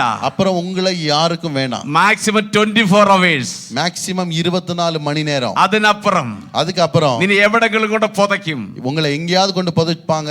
അവരെ ജോലി തീർന്നു, ஏதோ பாருங்க செய்வாங்க, அவங்க வேலை முடிஞ்சிரும். അതുവരെ നിന്നിൽ ആത്മാവുള്ള കാലത്തോളം, பாருங்க உங்க உள்ளத்துல அந்த ஆத்மா இருக்கிற காலம் வரைக்கும் ആളുകൾ തമ്പി എപ്പടി ഇരിക്കുന്നു കേൾക്കും. அவங்க பார்த்து கேட்பாங்க, தம்பி எப்படி இருக்கிறீங்க, അക്ക തങ്കച്ചി എപ്പടി ഇരിക്കുന്നു കേൾക്കും. அக்கா தங்கச்சி எப்படி இருக்கீங்கன்னு கேட்பாங்க. ഇതെല്ലാം പോയി കഴിയുമ്പോൾ பாருங்க ஆத்மா உங்களை விட்டு போய் விட்டது என்றால், രണ്ട് കണ്ണുനീർ വടിച്ചിട്ട്, பாருங்க ரெண்டு கண்ணீர் அங்க கண்ணீர் சிந்திட்டு നിന്നെ എവിടെയോ കൊണ്ട് കളയും. உங்களை எங்கேயாவது கொண்டு என்ன பண்ணுவாங்க? അതുകൊണ്ട് നന്നായി ചിന്തിക്കുക. அதனால நல்லா சிந்தனை നിന്റെ பண்ணுங்க. ഹൃദയത്തിന്റെ അകത്തൊരു ആത്മാവുണ്ട്, உங்க உள்ளத்துக்குள்ள ஒரு ஆத்துமா അത് உண்டு. നശിപ്പിക്കല്ലേ, அந்த ஆத்துமாவை நீங்க அது கெடுத்து போடாதீங்க. நசிப்பிக்கல்லே. அந்த ஆத்துமாவை நஷ்டப்படுத்தாதீங்க. അത് നീ കളയല്ലേ. அந்த ஆத்துமா இழந்து போக கூடாது. സമാധാനമില്ലെന്ന് പറഞ്ഞുകൊണ്ട്, சமாதானம் இல்லைன்னு சொல்லிட்டு, സന്തോഷമില്ലെന്ന് പറഞ്ഞിട്ട്, சந்தோஷம் இல்லைன்னு சொல்லிட்டு നീ അതിനെ തർക്കൊലയിൽ കൊണ്ട് തീർക്കല്ലേ. நீங்க தற்கொலையில கொண்டு முடிச்சிடாதீங்க. അത് തീർക്കല്ല, അവിടെ കൊണ്ട് തീരുന്നല്ല ഇത്. பாருங்க உங்க வாழ்க்கை அதுல தற்கொலையில முடிகிற ஒரு வாழ்க்கை அல்ல.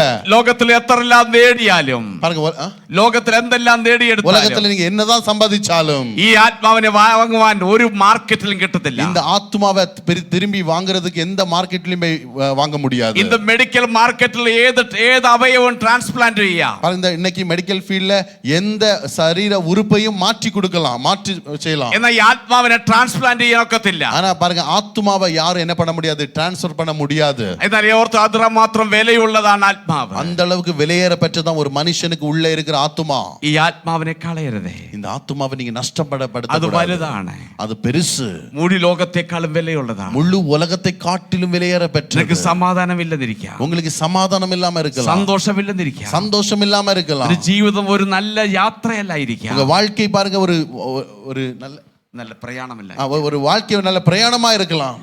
എന്നാൽ ഓർത്തുകൊള്ളുക, ஆனா சிந்தித்துக் கொள்ளுங்கள், നിനക്ക് വേണ്ടി വീണ உங்களுக்காக ஒன்று, 2000 വർഷങ്ങൾക്ക് മുമ്പേ உங்களுக்காக ஒருவர் 2000 ஆண்டுகளுக்கு முன்பு ദൈവമായിരുന്നവൻ தேவனாயிருந்தவர் മനുഷ്യനായി மனிதனாய் ജഡമെടുത്തത്. பாருங்க, அவர் அவதரித்தார். നിനക്ക് സമാധാനം തരുവാനാ, எதற்கென்றால் உங்களுக்கு சமாதானம் നിനക്ക് கொடுப்பது, സന്തോഷം തരുവാൻ, உங்களுக்கு சந்தோஷம் கொடுப்பது, നിന്റെ ജീവിതത്തെ നന്മയാക്കി തീർക്കാൻ വേണ്ടിയാണ്. உங்க வாழ்க்கையை நன்மையாய் முடிவ செய்ய வேண்டும் என்பதற்காக. യേശു ജനിക്കുന്നതിന് മുൻപേ, இயேசு பிறப்பதற்கு முன்பே അമ്മി ദൂതൻ അമ്മി ആ പ്രവാചകർ ഇങ്ങനെ വിളിച്ചു പറഞ്ഞു, அந்த தீர்க்கதரிசிகள் இவ்வாறாக தீர்க்க தரிசனம் சொன்னார்கள். കന്യക ഗർഭിണിയായി ஒரு கன்னிகை கர்ப்பவதி ஆகி ഒരു മകനെ പ്രസവിക്കും, ஒரு குமாரனை பெற்றெடுப்பாள். അവന് ഇമ്മാനുവേൽ എന്ന് വിളിക്കപ്പെടും. அவருக்கு இம்மானுவேல் என்று பெயரிடுவாயாக. അതിന്റെ അർത്ഥം, அதுக்கு அர்த்தம் എപ്പോഴും നിന്നോട് കൂടെ ഇരിക്കുന്നവൻ, எப்பொழுதும் உங்களோடு கூட இருக்கிறவர். നീ എവിടെ യാത്ര ചെയ്താലും, நீ எங்க பயணம் செய்தாலும், നീ എവിടെ ജോലി ചെയ്താലും, எங்க வேலை பார்த்தாலும், നീ എങ്ങ പഠിക്കാൻ പോയാലും, எங்க படிக்க போனாலும் നിന്നോടൊപ്പം ഇരിക്കുന്നവൻ, உங்க கூட இருக்கிறவர். അവന്റെ പേരാണ് ഇമ്മാനുവേൽ. அவருடைய பேரு தான் இம்மானுவேல். അവനെ കുറിച്ച് വീണ്ടും ദീർഘദർശിയായ യെശയ്യാവ് ഇങ്ങനെ വിളിച്ചു പറയുന്നു, அவரை குறித்து தீர்க்கதரிசியாகிய ஏசாயா இப்படி சொல்லுகிறார், നമുക്കൊരു മകൻ ജനിച്ചിരിക്കുന്നു, நமக்கு ஒரு குமாரன் கொடுக்கப்பட்டார், നമുക്കൊരു ശിശു ജനിച്ചിരിക്കുന്നു, நமக்கு ஒரு குமாரன் கொடுக்கப்பட்டார், ആധിപത്യം അവന്റെ തോളിരിക്കും, கர்த்தத்துவம் அவர் தோளில் இருக்கிறது, അവൻ അത്ഭുത മന്ത്രി, அவர் அதிசயமானவர், വീരനാം ദൈവം, அவர் தேவன், നിത്യപിതാവ്, நித்திய பிதா, സമാധാനത്തിന്റെ പ്രഭു, அவர் சமாதான பிரபு. ഇന്ന് പകൽക്കാലം സമാധാനമില്ലെങ്കിൽ സമാധാനം തരാൻ കഴിയുന്ന ഒരു യേശുവാണ് 2000 വർഷങ്ങൾക്ക് മുമ്പ് ഈ ഭൂമിയിൽ ജഡാവതാരം എടുത്തത്. இந்த ராத்திரி நீங்கள் சமாதானம் இல்லாமல் இருப்பீர்களானால் உங்களுக்கு சமாதானம் கொடுக்கும்படியாக தான் அவர் 2000 ஆண்டுகளுக்கு முன்பு இந்த உலகத்தில் பிறந்தார்.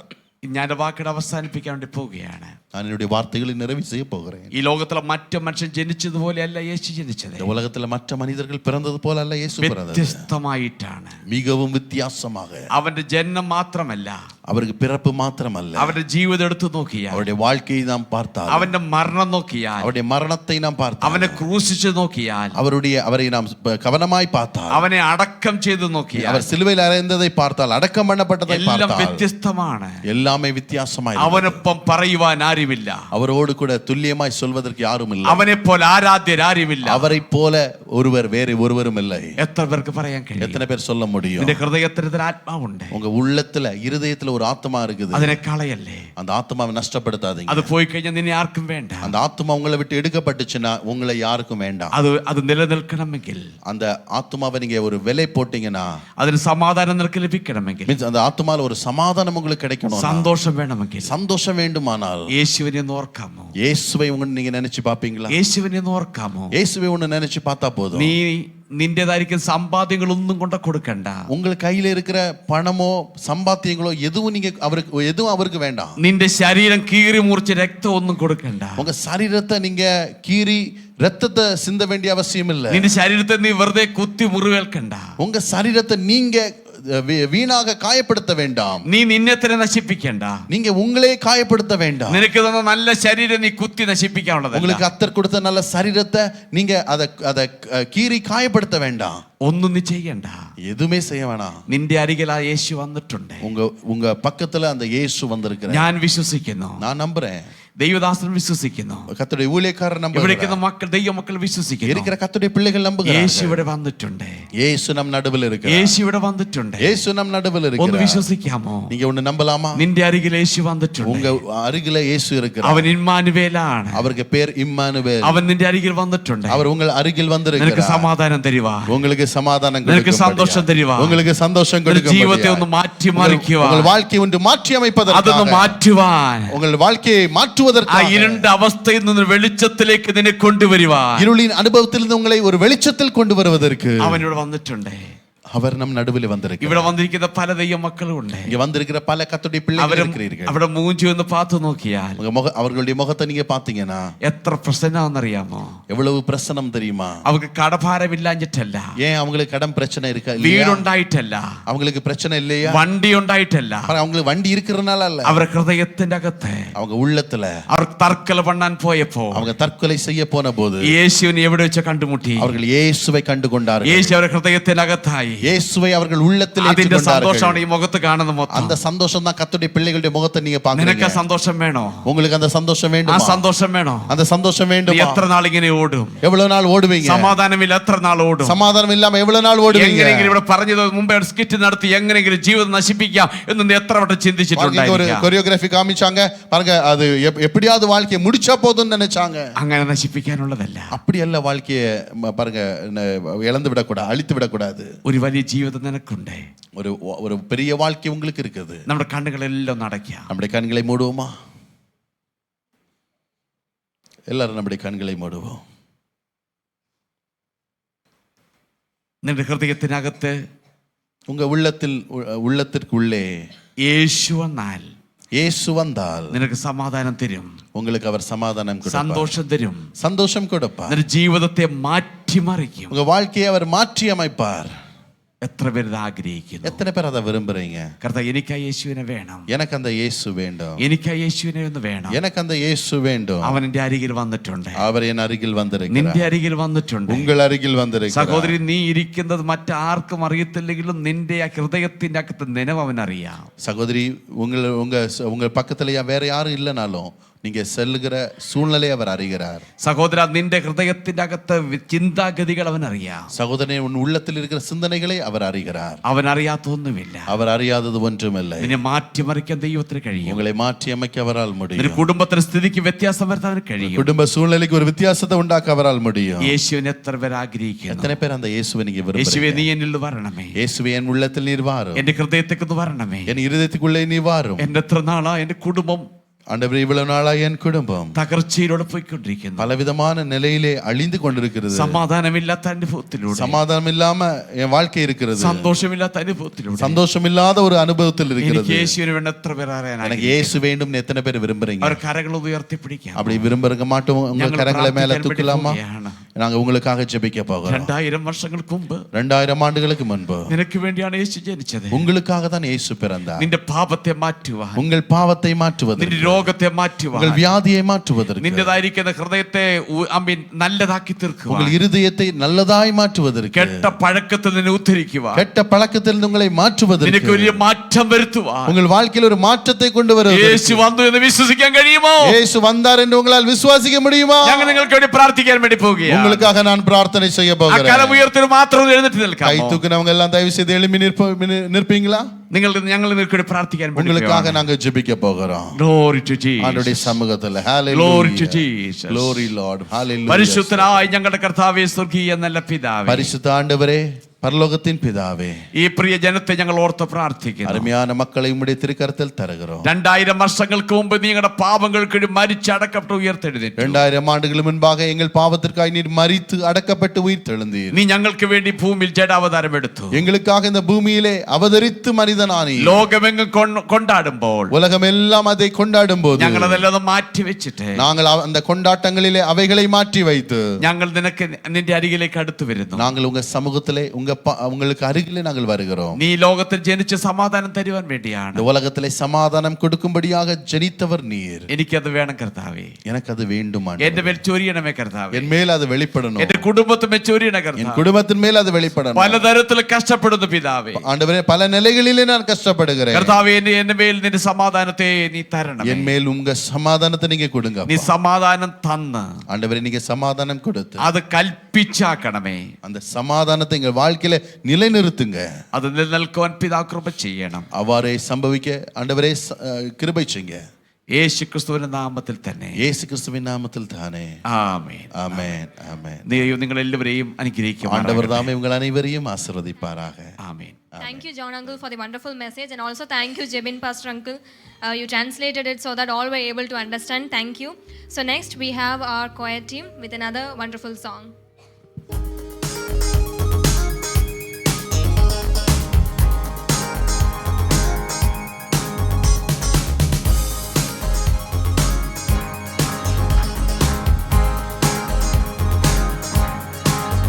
இயேசு பிறந்தார் உள்ளமதில் மகிழ்ச்சி பொங்க ஆர்ப்பரிப்போம். இயேசு பிறந்தார் உள்ளமதில் மகிழ்ச்சி பொங்க ஆர்ப்பரிப்போம்.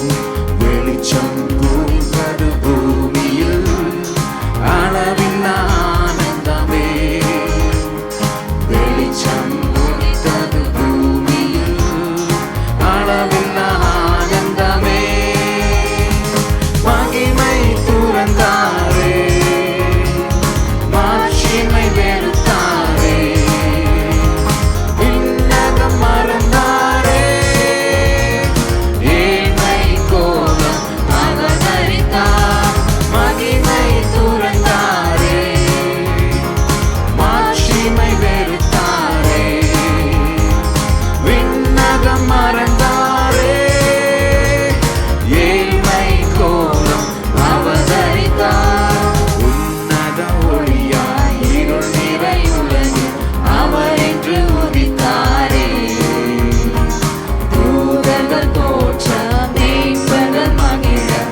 Feliz Navidad, prospero año y felicidad.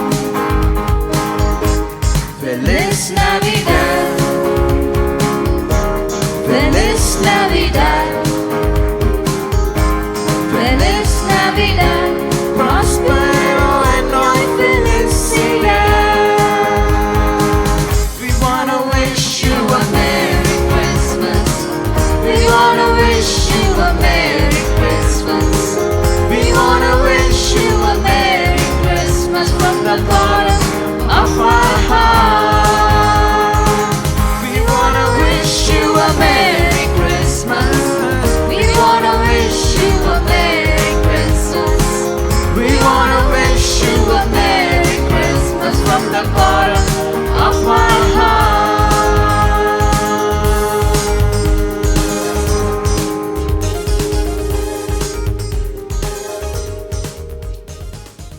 Thank you, choir team, for the wonderful song. As the quote says, a grateful heart is a magnet of miracles.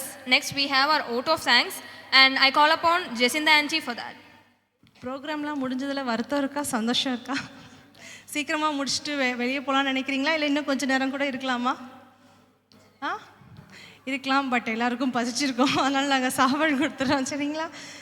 முதலாவதாக எங்களுடைய சர்ச்சுக்காக, மலையாளம் சர்ச்சுக்காக, அந்த கவுன்சில் மெம்பர்ஸ் எல்லாருக்காகவும் நான் தேங்க்ஸ் சொல்லிக்கிறேன். அவங்க இல்லைன்னா எங்களால் இந்த மீட்டிங்ஸ் எதுவுமே எங்களால் ஆர்கனைஸ் பண்ண முடியாது.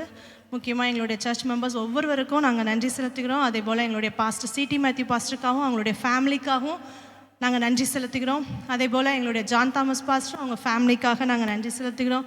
அதே போல் எங்களுக்கு கொயரில் எங்களுக்காக ஹெல்ப் பண்ண எங்களுடைய பிஒய்பி டீம், சண்டே ஸ்கூல் டீம் எல்லாருக்காகவும் நான் தேங்க்ஸ் சொல்லிக்கிறேன். அதுக்கப்புறம் மீடியா டீம் அவங்களுக்காகவும் நாங்கள் தேங்க்ஸ் சொல்லிக்கிறோம். அவங்க தான் எங்களுக்கு வந்து ஜூம் கனெக்ட் பண்ணி கொடுத்தாங்க. அதில் ஜூமில் இருக்கிற ஒவ்வொருவருக்காகவும், கலந்து கொண்ட ஒவ்வொருவருக்காகவும் நான் நன்றி செலுத்துகிறேன். அதே போல் எங்களுக்கு ஸ்கிட்டு போட்ட டான்ஸு எல்லாம் எங்களுக்காக எத்தனையோ நாள்லாம் இல்லை, ஒரே நாளில் நாங்கள் வந்து ப்ராக்டிஸ் பண்ணோம். பிள்ளைங்க வந்து இங்கே தங்கிட்டாங்க. ஃப்ரைடே வந்தாங்க, ஃப்ரைடே ஃபுல்லாக இங்கே தான் இருந்து ப்ராக்டிஸ் பண்ணோம். அதுக்கப்புறம் சாட்டர்டே மார்னிங்லேருந்தே இங்கே இருந்து நைட்டு 9:30, அதுவும் நாங்கள் எல்லாம் இன்விடேஷன் கார்ட்ஸ் எல்லாம் கொடுத்துட்டு வீட்டுக்கு போகும்போது 10, அது வரைக்கும் இந்த வாலிப பசங்க, சின்ன பசங்க எல்லாருமே எங்களுக்கு ரொம்ப ஹெல்ப் பண்ணாங்க. எல்லாருக்கும் ரொம்ப தேங்க்ஸ். ஸ்கிட்டு அதான் ப்ராக்டிஸ் எதுவுமே கிடையாது. அந்த ஒரு நாளில் எங்களால் என்ன பண்ண முடியுமோ அது அவங்களுடைய பெஸ்ட்டை அவங்க கொடுத்தாங்க. அதுக்காக நாங்கள் ரொம்ப தேங்க்ஸ். முக்கியமாக ஜோஸ்னாவுக்காக, அவங்க அம்மா ரம்யா சேச்சிக்காகவும் நாங்கள் ரொம்ப தேங்க்ஸ் சொல்கிறோம். ஸ்கிட்டுக்காக அவங்க ரொம்ப ஹெல்ப் பண்ணாங்க, அவங்களுக்காகவும் நாங்கள் தேங்க்ஸ் சொல்லிக்கிறோம். அதே போல் ஹோஸ்ட் பண்ண ஜோஸ்னாவுக்காக எல்லோரும் ஒரு தடவை கைத்தட்டிடலாமா? அவன் நல்லா ஹோஸ்ட் பண்ணான். தேங்க்யூ. அதே போல் எங்களுக்காக ஃபுட் அரேஞ்ச் பண்ணுற கேட்ரிங் டீமுக்காகவும் நாங்கள் தேங்க்ஸ் சொல்கிறோம். நாட் பட் லீஸ்ட் வந்த எல்லாருக்காகவும் ரொம்ப நன்றி. எங்களுடைய இன்விடேஷனை ஏற்று எங்கள் டைமையும் ஒதுக்கி இந்த ப்ரோக்ராமை பார்க்குறதுக்காக வந்த ஒவ்வொருவருக்கும் ரொம்ப தேங்க்ஸ், ரொம்ப நன்றி. அதே போல் இன்றைக்கி எங்கள் புதுதாக நிறைய பேர் வந்திருக்கிறீங்க, பார்க்காத முகங்கள் நிறைய பேர் உண்டு, வாலிப பசங்க இருக்கிறீங்க. உங்களுக்கு ஏதாவது ப்ரேயர் ரெக்வஸ்ட், இல்லை எங்ககிட்ட ஏதாவது உங்களுக்கு கவுன்சிலிங் தேவைப்பட்டாலோ, இல்லை எங்ககிட்ட உங்களுக்கு ஏதாவது பேச வேண்டியது இருந்தாலோ, உங்களுடைய கவலைகள், கஷ்டங்கள், பாரங்கள் எதாக இருந்தாலும் பாஸ்டர் ஸ்டால் வரலாம். நாங்கள் உங்களுக்காக ஜெபிக்க இருக்கிறோம், நாங்கள் உங்ககிட்ட பேசுகிறதுக்கு இருக்கிறோம். யாரும் இல்லைன்னு நினைக்காதீங்க. உங்களை வந்து எங்ககிட்ட இன்ட்ரடியூஸ் பண்ணிக்கோங்க, நாங்கள் உங்கள் கூட இருக்கிறோம். நீங்கள் உங்கள் நம்பரை எங்கள் கூட ஷேர் பண்ணுங்கள். உங்களுக்கு வர இன்ட்ரெஸ்ட் இருந்தால் நீங்கள் என்ன செய்யலாம், கண்டிப்பாக எங்களுடைய சபைக்கு வரலாம். இங்கே வந்து தமிழ் மீட்டிங் நடக்குது ஒவ்வொரு சண்டேயும் மார்னிங் 7:30 to 8:30, 1 hour தான்.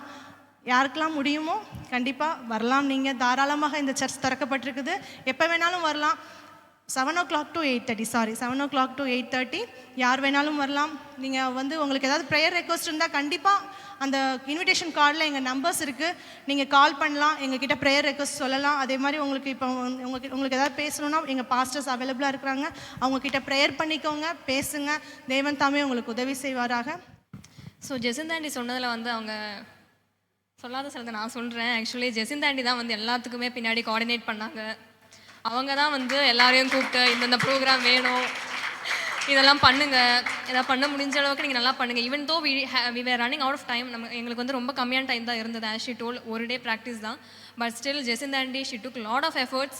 எல்லாரையும் கால் பண்ணி வர வச்சு, அவங்க 4 o'clockனு சொன்னால் 5 o'clock ஆகும், but still she called everyone. She was so patient. எல்லாரையும் ப்ராக்டிஸ் பண்ண வச்சு இன்னைக்கு இவ்வளோ நல்லா நடந்ததுன்னா அந்த reason is Jacinta aunty only. And also Jebin pastor uncle, thank you. அவர் தான் வந்து எல்லாத்தையும் வந்து சப்போர்ட் பண்ணி எல்லாமே வந்து கரெக்டாக ஆர்கனைஸ் பண்ணார். So thank you Jebin pastor uncle, thank you. So next வந்து closing prayer. I request our dear Papachan Appachan to come for the closing prayer. நான் ஜெபம் பண்ணுவோம். எங்களை நேசிக்கிற நல்ல கர்த்தாவே, இந்த மாலை வேலைக்காக நாங்கள் அங்கே ஸ்துதிக்கிறோம், சோத்திரிக்கிறோம் கர்த்தாவே. கர்த்தாவே, நாங்கள் இந்த உலகத்தில் பெறப்பட்ட ஒரு தருணத்தை நீ தந்த தேவ கிருபைக்காக நாங்கள் அங்கே ஸ்துதிக்கிறோம் கர்த்தாவே. நீ எங்களை நேசிக்கிற தேவன், நீ எங்களை அன்பு கூறுகிற தேவனாக எங்கள் மத்தியில் இருக்கிறபடியால் ஸ்தோத்திரம். உன் நாமத்தை மகிமைப்படுத்த உண்மை அறியத்தக்கதான கிருபை கர்த்தாவே, இந்த மாலை வேளையில் நீ தந்த தேவ அன்புக்காக நாங்கள் அங்கே ஸ்துதிக்கிறோம், ஸ்தோத்திரிக்கிறோம். நீ எங்களுக்கு போதுமானவர்.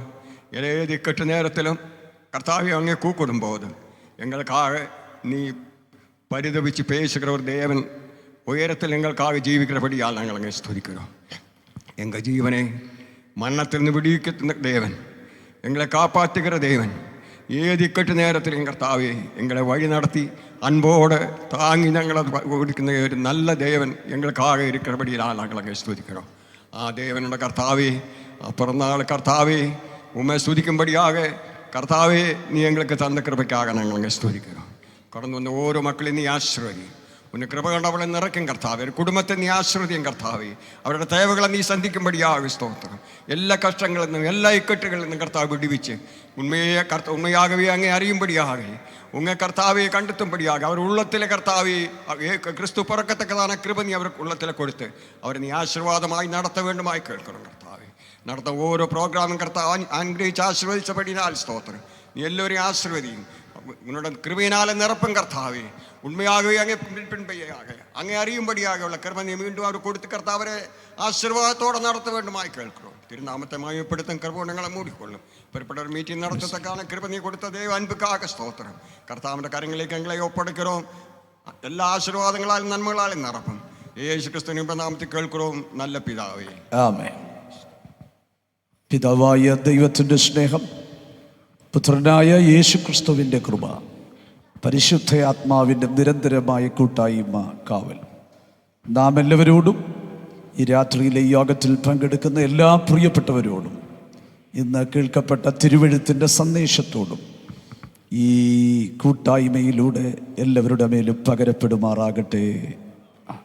അറുക്കപ്പെട്ട ദൈവ കുഞ്ഞാടിന് മഹത്വം. ഹല്ലേലൂയ, ഹല്ലേലൂയ, ഹല്ലേലൂയ. ആമേൻ. കർത്താവായ യേശുവേ, വേഗം വരണം.